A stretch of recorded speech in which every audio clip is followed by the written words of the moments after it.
민수기 21장 21절부터 35절까지 오늘 본문 말씀입니다. 민수기 21장 21절부터 35절까지 오늘 본문 말씀 전체적으로 볼 텐데요. 말씀 읽는 것은 21절부터 26절까지만 읽겠습니다. 이스라엘이 아모리 왕 시온에게 사신을 보내어 이르되 우리에게 당신의 땅을 지나가게 하소서.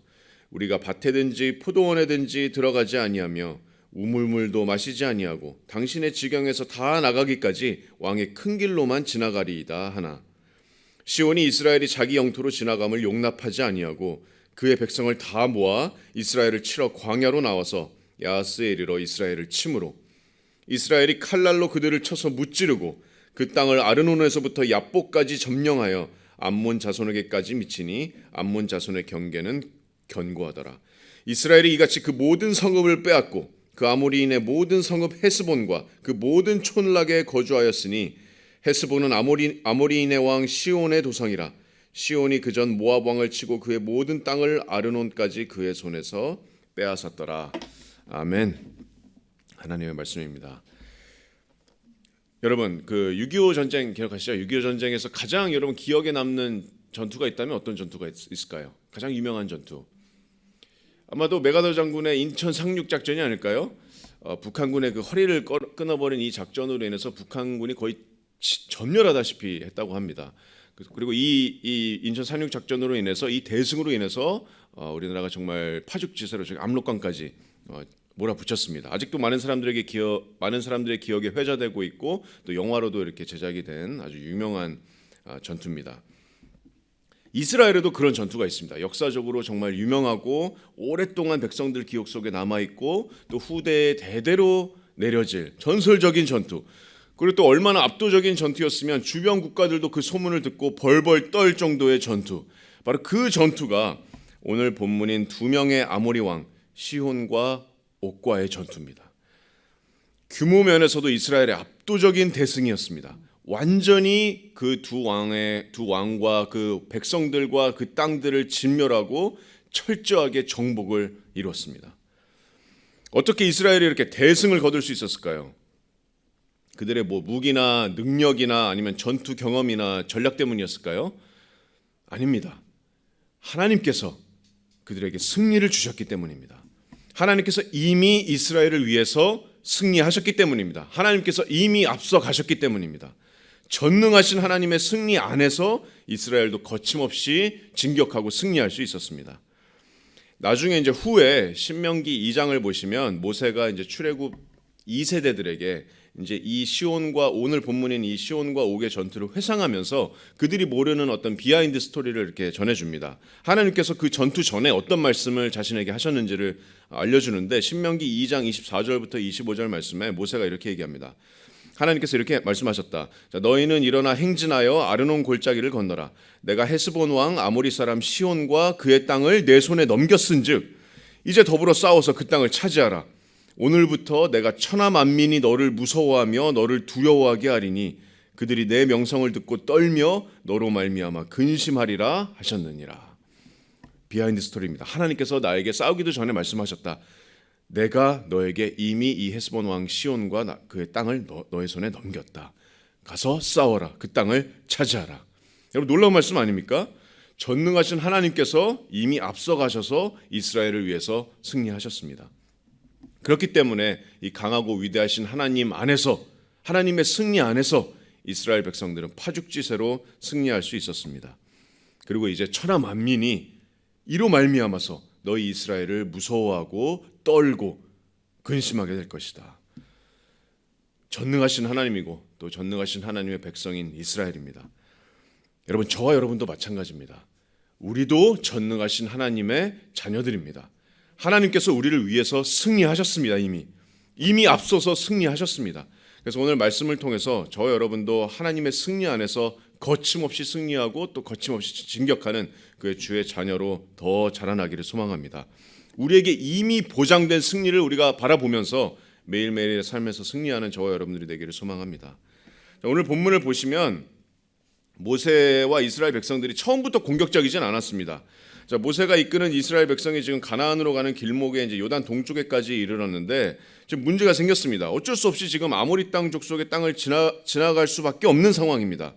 근데 모세는 전쟁을 원하지 않았어요. 그래서 사신을 보내게 됩니다. 아모리 왕 시온에게, 헤스본 성에 있던 아모리 족속 왕 시온에게 이제 사신을 보냅니다. 21절 말씀을 보시면 이스라엘이 아모리 왕 시온에게 사신을 보내어 이르되 22절에 우리에게 당신의 땅을 지나가게 하소서. 우리가 밭에든지 포도원에든지 들어가지도 아니하고 우물물도 마시지 아니하고 당신의 지경에서 다 나가기까지 왕의 큰 길로만 지나가리이다 하나. 자, 그냥 우리가 지나가게만 해주세요. 자, 음식을 먹는 일도 없을 것이고 밭이나 포도원에도 안 들어갈 거고 함부로 우물물도 안 마시겠습니다. 당신의 땅을 다 지나가기까지 그냥 큰 대로만 지나가게 해주길 바랍니다. 자, 이렇게 사신을 보내서 간청을 했는데 시온의 반응이 어땠습니까? 23절을 보시면 용납하지 않았습니다. 자기 영토로 지나감을 용납하지 아니하고 오히려 그의 백성을 다 모아서 지금 이스라엘을 치러 광야로 나와서 야하스에 이르러서 이스라엘을 침으로 이렇게 말씀합니다. 헤스본 왕 시온은 이 제안을 거절하고 이 이스라엘의 대군이 자신한테 위협이라고 생각했던지 성에 들이기도 전에 이스라엘을 치러 지금 광야로 나왔습니다. 이 얼마나 어리석은 잘못된 판단입니까? 이스라엘을 대적하는 것은 곧 온 우주 만물을 창조하신 이스라엘의 하나님을 대적하는 일입니다. 자, 근데 놀라운 것은 모세가 후에 들려주는 그 비하인드 스토리입니다. 아까 우리가 봤던 신명기 2장 30절을 보시면 모세가 출애굽 2세대들에게 이 일을 회상하면서 또 다른 이제 숨은 이야기를 들려주는데 신명기 2장 30절을 보시면 헤스본 왕 시온이 우리가 통과하기를 허락하지 아니하였으니 이는 내 하나님 여호와께서 그를 내 손에 넘기시려고 그의 성품을 완강하게 하셨고 그의 마음을 완고하게 하셨다. 자, 시온이 이스라엘을 대적하러 광야로 나온 것은 하나님께서 그들을 이스라엘 우리에게 넘기시려고 시온을 완고하게 하신 것이다.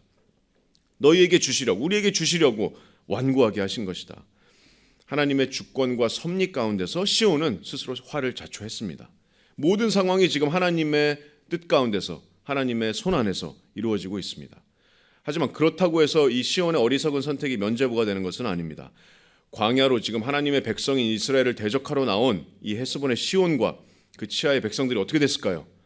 오늘 본문 말씀을 읽은 것처럼 처참한 결과를 맞이합니다. 자, 모세가 이 회상하는 이 회상의 장면에서 신명기 2장 31절에 자, 모세가 계속 얘기합니다. 자, 그때 여호와께서 내게 이르시되 내가 이제 시온과 그의 땅을 내게 넘기노니 너는 이제부터 그의 땅을 차지하여 기업으로 삼으라 하시더니 시온이 그의 모든 백성을 거느리고 나와서 우리를 대적하여 야하스에서 싸울 때에 33절에 우리 하나님 여호와께서 그를 우리에게 넘기심에 우리가 그와 그의 아들들과 그의 모든 백성을 쳤고 그때 우리가 그의 모든 성읍을 점령하고 그의 각 성읍을 그 남녀와 유아와 함께 하나도 남기지 아니하고 진멸하였다.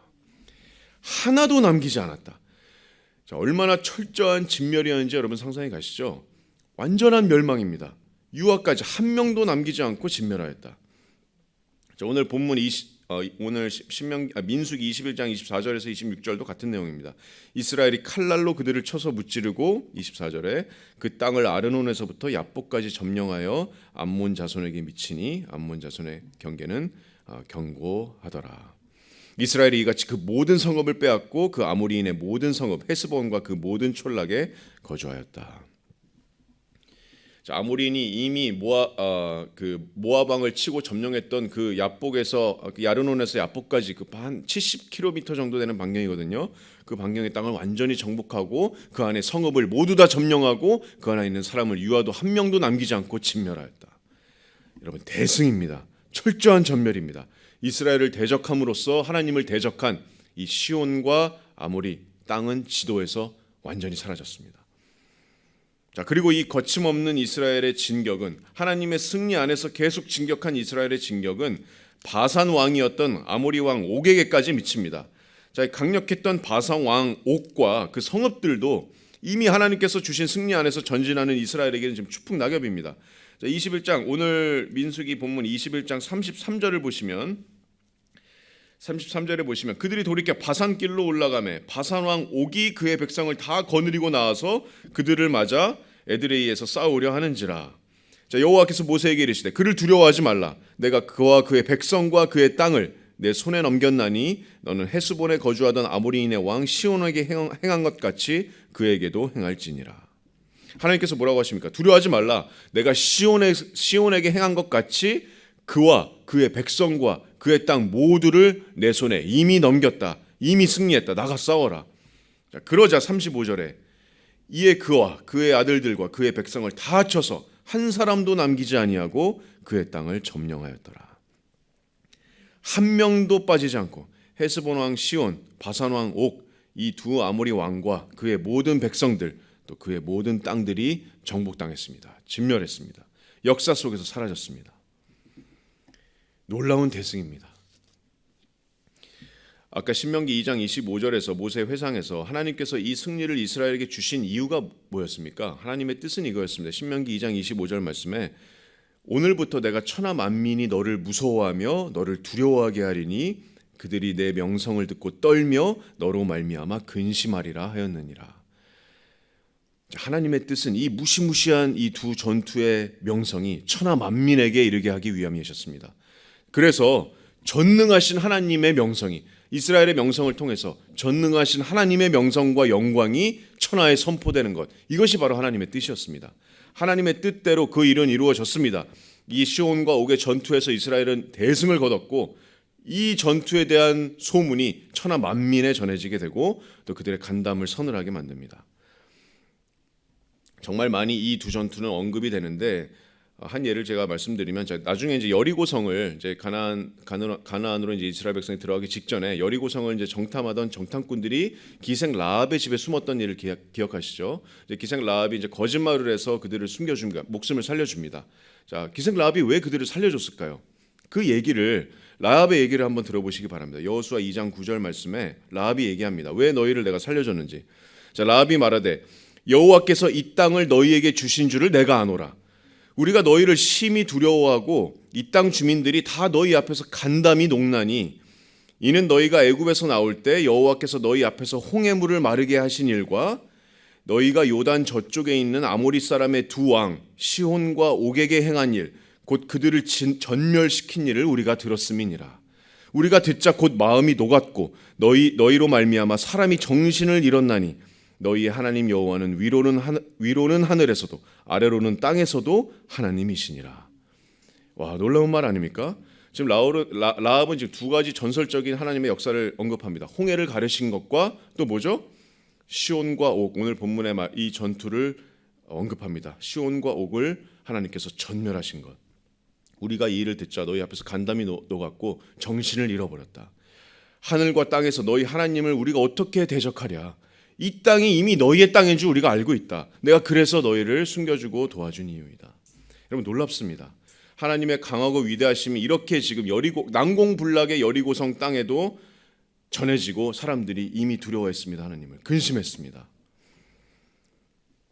자, 이처럼 이방 나라에게는 무서움과 두려움이지만 자, 이스라엘 백성들에게는 이 두 전투가 어떤 의미일까요? 이스라엘 백성들에게는 이 두 전투가 정말 과연 강하고 위대하신 전능하신 하나님이 드높여지는 그런 역사적인 전투 아닌가요? 후손 대대로 기억해야 될 찬송이고 또 위로이고 용기가 아닐까요? 여러분 성경에서 이스라엘 백성들에게 가장 많이 언급되는 전투가 바로 이 시온과 옥의 전투입니다. 모세가 죽기 전에 마지막으로 힘내서 이스라엘 백성들에게 전했던 메시지도 바로 이 메시지입니다. 강하고 담대하라, 두려워하지 말라. 자, 신명기 31장 4절을 보시면 여호와께서 이미 멸하신 아모리 왕 시온과 옥과 및 그 땅에 행하신 것 같이 그들에게도 행하실 것이라. 여호와께서 그들을 너희 앞에 넘기시리니 너희는 내가 너희에게 명령한 모든 명령대로 그들에게 행할 것이다. 너희는 강하고 담대하라, 두려워하지 말라, 그들 앞에서 떨지 말라. 내 하나님 여호와가 그가 너와 함께 가시며 결코 너를 떠나지 아니하시며 버리지 아니하실 것임이라. 또 시편 기자들의 찬송 가운데도 이 두 전투가 언급됩니다. 시편 135편 5절 말씀에 내가 알거니와 여호와께서는 위대하시며 우리 주는 모든 신들보다 위대하시도다. 여호와께서 그가 기뻐하시는 모든 일을 천지와 바다와 모든 깊은 데서 다 행하셨도다. 10절 말씀에 그가 많은 나라를 치시고 강한 왕들을 죽이셨나니 곧 아모리인의 왕 시온과 바산 왕 옥과 가나안의 모든 국왕이로다. 하나님의 찬송 가운데 이 두 전투가 언급됩니다. 또 시편 136편 2절에도 신들 중에 가장 뛰어난 하나님께 감사하라. 그 인자하심이 영원함이로다. 홀로 큰 기이한 일들을 행하시는 이에게 감사하라. 그 인자하심이 영원함이로다. 아모리인의 왕 시온을 죽이신 이에게 감사하라. 그 인자하심이 영원하심이로다. 바산 왕 옥을 죽이신 이에게 감사하라. 그 인자하심이 영원함이로다. 계속해서 이스라엘 백성들에게는, 천하 만민들에게는 두려움과 떨림이지만 이스라엘 백성들에게는 전능하신 하나님께서 세우신, 이미 승리하신 놀라운 역사입니다. 강하고 위대하신 하나님이 높여지는, 하나님의 영광이 드높여진 그런 놀라운 전투입니다. 대대로 기억해야 될, 찬송시 가운데 언제나 찬송해야 될 그런 하나님의 역사였습니다. 여러분, 이 하나님께서 저와 여러분의 하나님입니다. 이 전능하신 하나님께서, 이 위대하신 하나님께서 바로 우리의 하나님입니다. 여러분에게 찬송과 위로와 격려가 되십니까? 도전이 되십니까? 이 하나님의 승리 안에서 우리도 승리합니다. 우리의 구원자이신 예수님께서 아시다시피 우리를 위해서 이미 승리하셨습니다. 이미 우리 앞에 앞서 가셔서 우리가 부른 찬송처럼 승리하셨습니다. 예수님께서 어디에서 승리하셨습니까? 어디에서? 바로 십자가 위에서 우리를 위해서 승리하셨습니다. 그 말씀을 골로새서 2장 13절에 말씀합니다. 골로새서 2장 13절에서 바울이 이렇게 얘기합니다. 또 범죄와 육체의 무할례로 죽었던 너희를 하나님이 그와 함께 살리시고 우리의 모든 죄를 사하시고 우리를 거스르고 불리하게 하는 법조문으로 쓴 증서를 지우시고 제하여 버리사 십자가에 못 박으시고 통치자들과 권세들을 무력화하여 드러내어 구경거리로 삼으시고 십자가로 그들을 이기셨느니라. 뭐로 이기셨다고요? 십자가로 통치자들과 권세자들을 무력화하셨다. 자, 이 당시에 로마의 장군은, 승리를 한 로마의 장군은 드러내놓고 적들의 통치자들, 권세자들을 거리에 진열해놓고 승리의 퍼레이드를 행진했습니다. 자, 그런 것처럼 예수님께서 십자가 위에서 죄와 허물로 죽었던 저와 여러분들을 살리시고 우리의 죄에 대한 모든 심판을 다 담당하시고 사탄과 사망의 권세를 완전히 이기셨습니다. 그래서 이제 우리에게 불리하게 쓴 법조문은 존재하지가 않습니다. 예수님께서 영원한 승리를 이루셨기 때문에. 여러분, 철저한 죄인이었던 여러분을 구원하신 이 예수님을 믿으십니까, 여러분? 그렇다면 여러분 이미 예수 그리스도의 승리 안에서 승리하신 분들입니다. 그리스도의 승리 안에서 그래서 승리하시기 바랍니다. 승리자처럼 행동하시고 승리자처럼 소망을 가지시고 승리자처럼 진격하시기 바랍니다. 그것은 우리의 승리가 아니라 예수님의 승리 안에서 우리가 승리하는 겁니다. 예수님의 승리 안에서 우리가 죄를 이길 수 있고 내 능력으로는 죄도 이길 수 없지만 예수님의 승리 안에서 우리가 이미 승리하신 그 십자가의 승리 안에서 죄를 이길 수도 있고 예수님의 승리 안에서 우리가 세상의 유혹을 이길 수 있습니다. 예수님의 승리 안에서 우리가 시련 가운데서도 믿음의 승리를 이룰 수가 있습니다. 또 마지막으로 복음으로 우리가 승리할 수 있습니다. 복음으로. 그리스도의 승리 안에서 복음을 들고 정말 담대히 진격하는 저와 여러분이 됐으면 좋겠습니다. 자, 우리가 복음으로 담대하게 진격할 때 천하 만민이 우리가 전하는 그 예수 그리스도로 말미암아서 요동하게 될 겁니다. 베드로가 사내들인 그 공회 앞에서 십자가 위에서 도망쳤던 베드로가 사내들인의 공회 앞에서 정말 다른 사람이 됐습니다. 사도행전 4장 12절 말씀에 예수 그리스도와 부활을 전하지 말라라고 경고했을 때 베드로가 이렇게 얘기합니다. 다른 이로서는 구원을 받을 수 없나니 천하 사람 중에 구원을 받을 만한 다른 이름을 우리에게 주신 일이 없음이라.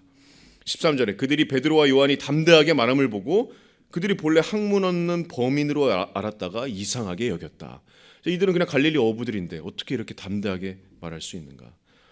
사도행전 17장 6절에도 보시면 데살로니가에 왔던 사도 바울과 그 전도팀을 이제 잡으려고 그 관리들이 이제 막 찾아가는데 그 사람들이 바울과 전도팀을 어떻게 묘사하냐면 이 사람들은 천하를 어지럽게 하던 사람들이다. 천하를 뒤집어 엎은 사람들이다. 이렇게 얘기합니다. 천하가 요동합니다. 왜냐하면 예수님 안에서 예수님의 승리 안에서 우리가 전진하기 때문입니다. 여러분, 종교개혁 시대에 그 스코틀랜드의 종교개혁을 이끌었던 존 넉스라는 그 목회자가 있습니다.